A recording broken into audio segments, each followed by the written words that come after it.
The Executor Class Star Dreadnought. The Executor Class Star Dreadnought, or Superstar Destroyer, was one of the most powerful warships ever conceived and an undisputed symbol of the Imperial fleet. This colossal design was the brainchild of Leader Snoke, who sought to push starship design even further, adhering to the terror styling philosophy, intimidation through sheer size. Measuring an immense 19,000 meters in length and requiring a staggering 280,730 crew members, its scale was astronomical. To avoid scrutiny from the Imperial Senate, its length was deliberately understated, leading to the widespread but unofficial use of the term Superstar Destroyer. The vessel had noticeable flaws, particularly its unprotected ventral and aft sections, which required a strong starfighter screen to prevent smaller ships from exploiting these blind spots. This vulnerability was tragically revealed at the Battle of Endor, where the Executor was finally destroyed. The Star Dreadnought prototype. Before the full-scale Executor class entered production,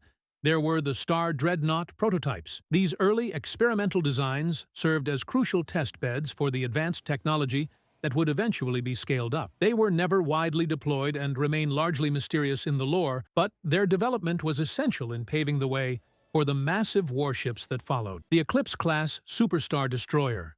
The Eclipse Class Superstar Destroyer marked a terrifying new generation of Imperial dreadnoughts, serving as the personal flagship of Emperor Palpatine himself. Though slightly shorter than the Executor at 17,500 meters, it packed a far greater mass. The Eclipse was so powerful, it was even used to destroy another Executor-class ship, the Annihilator. With a staggering crew count of 700,000, more than double the Executor's requirement, this ship was a true mobile fortress. Only two were produced, and both met spectacular ends. The original Eclipse was consumed by a titanic force storm, and the Eclipse Dakui was destroyed in a hyperspace collision with the Galaxy Gun. The Sovereign Class Star Dreadnought. The Sovereign Class Star Dreadnought was intended to be a smaller, more streamlined 15,000-meter version of the Eclipse. Like its predecessor, it was also planned to be equipped with a scaled-down Superlaser, and the Empire had hoped to build it faster and in greater numbers. However, with the final death of Emperor Palpatine and the fragmentation of the Empire, those plans were ultimately thwarted. The lead ship, Sovereign,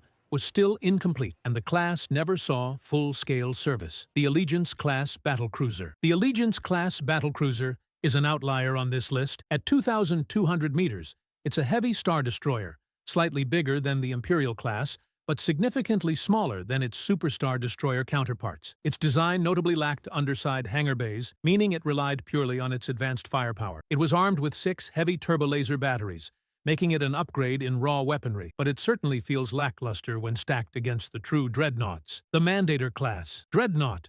The Mandator Class Dreadnought line is ancient, with variants predating the Clone Wars and later evolving into the massive Mandator III class, a 12,000-meter weapons platform with shields comparable to the Executor. The line continued with the First Order's Mandator IV Class Siege Dreadnought at 7,600 meters. This vessel's orbital autocannons were truly fearsome. We saw the Fulminatrix attempt to lay siege to the Resistance base on Dakar before being destroyed by a heroic bombing run. The Mega Class Star Dreadnought. The Mega Class Star Dreadnought, the Supremacy, is arguably the largest ship ever constructed in the galaxy. Supreme Leader Snoke's mobile headquarters measured an astonishing 60 kilometers in width and housed a crew of over 2.2 million. The Supremacy was finally split in two during the Battle of Crate, when Admiral Holdo executed the famous Holdo maneuver, ramming the Raddus into it at light speed. The Vengeance Class Star Destroyer. The Vengeance Class Star Destroyer was a unique Executor variant, distinguished by its slender,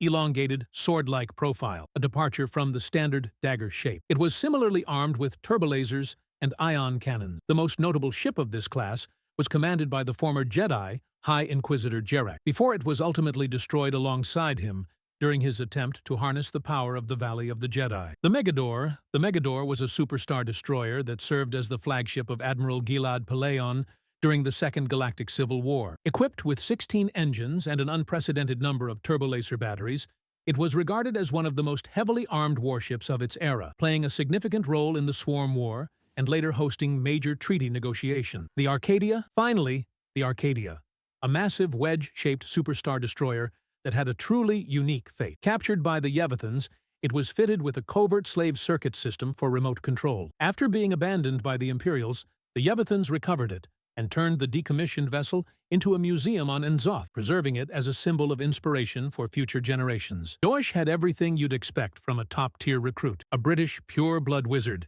He graduated from Hogwarts with outstanding grades in every single NEWT subject he took, a step above the already grueling exceeds expectations requirement. To get into the Auror office, you needed to ace defense against the dark arts, charms, transfiguration, potions, and herbology. The first time readers meet Dawlish in Order of the Phoenix, he's escorting Cornelius Fudge to confront Dumbledore. He was the Ministry's scapegoat, a reminder of just how stacked the odds were against anyone who wasn't a legend. Tina Goldstein. Tina Goldstein is the underdog who proved herself against one of the most dangerous wizards in history. But what makes her story so fascinating is how easily she could have been overlooked until she found herself standing across from Gellert Grindelwald. Tina, short for Porpentina, was an American half-blood witch who studied at Ilvermorny, the North American equivalent of Hogwarts. She excelled there and, after graduation, joined MACUSA, the Magical Congress of the United States, as an Auror. Her first real test came when Grindelwald was disguised as Percival Grave. When Tina clashed with him,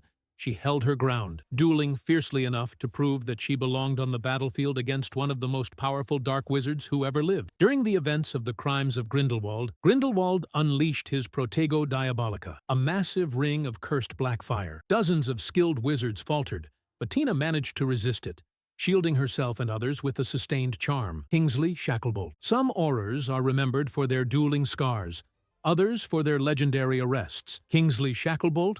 He's remembered for both, and for something even rarer. He's the Auror who made the leap from ministry operative to respected leader of the entire wizarding world. By the time we meet him in Order of the Phoenix, he's already a top-ranked Auror inside the Ministry of Magic. During the Battle of the Seven Potters, he was pursued by 5 Death Eaters while protecting Hermione. Even in those impossible odds, he managed to stun 2 attackers and still make a successful escape. After the war, he was appointed Minister for Magic, cleaning out corruption and rebuilding the wizarding world. Rufus Scrimgeour. Rufus Scrimgeour was the battlefield commander. He wasn't polished like Fudge or politically slick like Thicknessa. He was a man of action. His appearance alone told you who he was. Lean, graying hair, battle-worn, and scarred from years of duel. Scrimgeour had both tactical genius and magical prowess. It was this reputation that landed him the role of Minister for Magic after Fudge was forced to resign. However, his ministry was far from triumphant.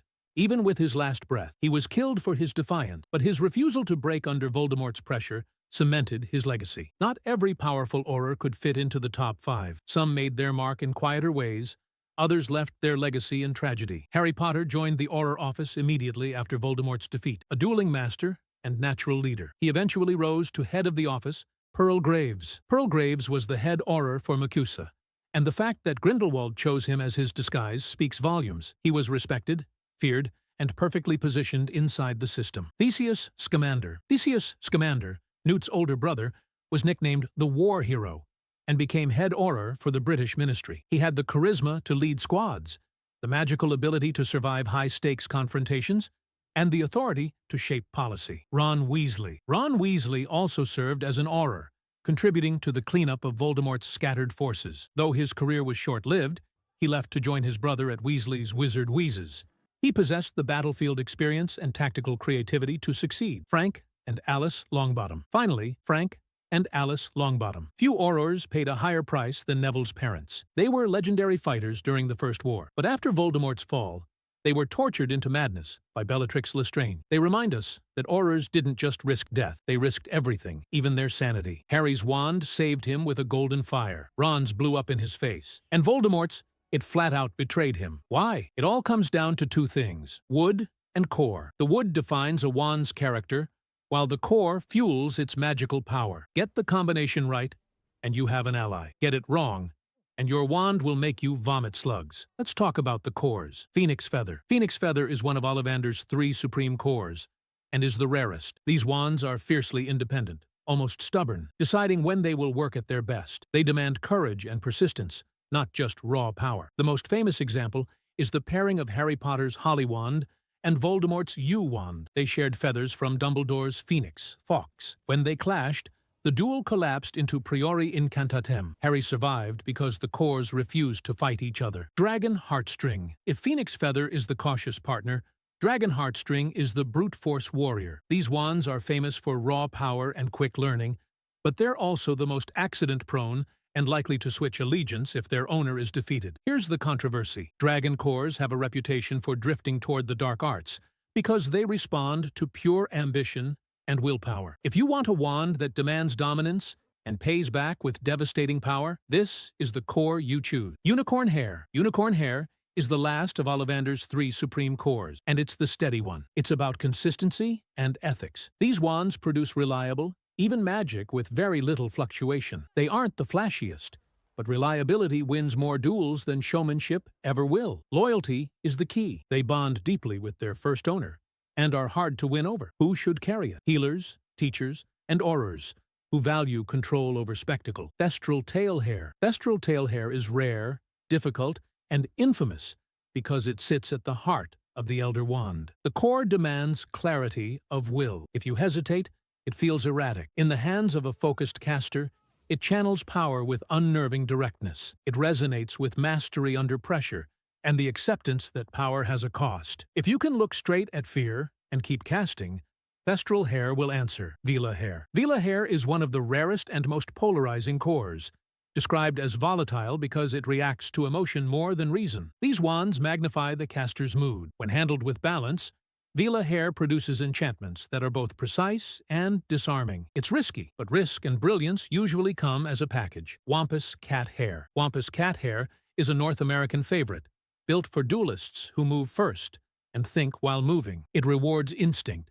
and muscle memory. If Dragon Heartstring is power, Wampus is quick reflexes and a knack for reading an opponent's rhythm. The trade-off? It dislikes hesitation. It decides the fight's rhythm. Thunderbird Feather. Thunderbird Feather comes from a North American beast that can sense danger and whip up storms. Wands with this core feel charged. It rewards bold, decisive magic and punishes timid casting. Thunderbird Feather will feel like a live wire in your hand. The American answer to British critics is simple. It isn't chaotic. You are. Horned Serpent Horn. Horned Serpent Horn sits at the cerebral end of wand lore. These wands think with you, favoring clarity, analysis, and weeding out noise. The controversial truth. Many who fear this core aren't scared of darkness.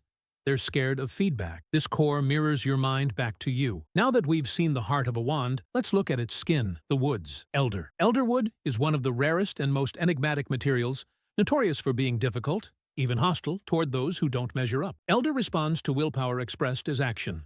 Clear, immediate intent. It doesn't create greatness, it amplifies it, and it exposes weakness with equal force. It thrives in the hands of the rare few willing to act without doubt. Snape's love for Lily Potter is called the ultimate devotion. But was it love, or was it something darker, more possessive? Can a protection built on decades of bitter resentment truly be called noble? The unconfessed cost of Severus Snape's death was the ultimate act of heroism, or so the official story goes. But the man who saved the wizarding world took 5 terrible secrets to his grave: atrocities he committed, truths about his motivations, and the profound psychological damage required to play the most dangerous double game in history. The cost of being Dumbledore's spy wasn't just isolation. It was a soul corroded by acts he could never confess, not even to the man who sent him into the darkness. To earn Voldemort's trust after vanishing, Snape had to prove his loyalty repeatedly. This proof meant participating in raids, tortures, and murders, crossing a moral line that history has largely forgotten. He fed the Dark Lord real information mixed with strategic lies, reporting back to Dumbledore while omitting the horrible things he'd personally done to earn that intelligence. He ran Hogwarts under Death Eater occupation, allowing students to be tortured to maintain his cover. Every time he cast a Cruciatus curse to prove himself, every time he stood by while others suffered, a piece of his soul chipped away. He carried the weight of these crimes alone, knowing history would remember him as a murderer, not a savior. Lily's conditional love. We praise his eternal devotion to Lily Potter, yet the truth is far more uncomfortable. Snape's love for Lily curdled into a dark, possessive obsession during their Hogwarts years. When she chose James Potter, Snape didn't just lose a girl. He lost the future he constructed in his mind, where she belonged to him. His heartbroken rage led him to call her a mudblood, revealing a conditional love. He wanted Lily only if she fit into his world and validated his worth. After her death, his penance became prolonged possession. He protected Harry, yes, but he also resented him viciously. Seeing in Lily's eyes the living proof that she had chosen another man, had built a life Snape was not a part of. He never moved on, never allowed himself relationships or happiness. His entire identity for 20 years revolved around a woman who had been dead longer than she'd been alive. He built a shrine to a dead woman in his mind and called it love, a possessive prison he chose to live in. The original sin. The darkest weight Snape carried was the knowledge of his original sin. He was directly responsible for Lily's death. In 1980, still a committed Death Eater, eager for approval, he overheard a fragment of Sybil Trelawney's prophecy at the Hogshead Inn and ran straight to Voldemort with the valuable intelligence. He never imagined the Dark Lord's equal could be Lily's child. When Voldemort chose to target the Potters, the horror crashed down on him. His own single act of loyalty to the Dark Lord had signed her death warrant. He rushed to Dumbledore, begging him to protect only Lily, revealing how twisted his priorities truly were. He cared nothing for James or Harry. Dumbledore agreed to protect them all in exchange for Snape's service, but the outcome was sealed. Snape was left with the unbearable knowledge that his own actions had caused the death of the only person he ever cared about, a truth he never explicitly admitted to Harry. The unforgivable mask, even before Lily's death, gave him a reason for repentance.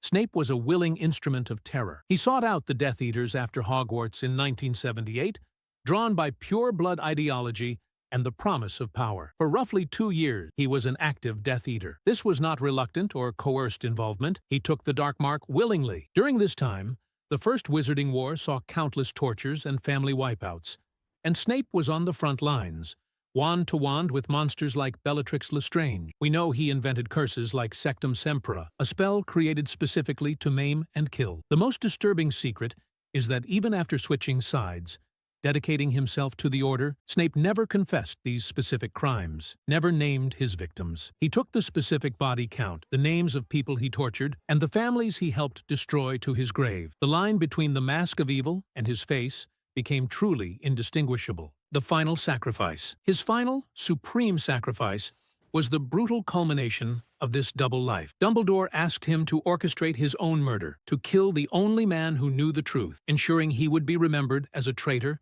a coward, and Voldemort's creature. Snape murdered his one ally on that astronomy tower in front of Harry Potter, ensuring Lily's son would spend his final year believing the worst of him. He endured the hatred of everyone, staff, students, and the Order, while secretly protecting them all from the shadows. He died hated, reviled by everyone he ever protected. The final sacrifice was so complete, so total, that even in death, he chose vilification for the greater good.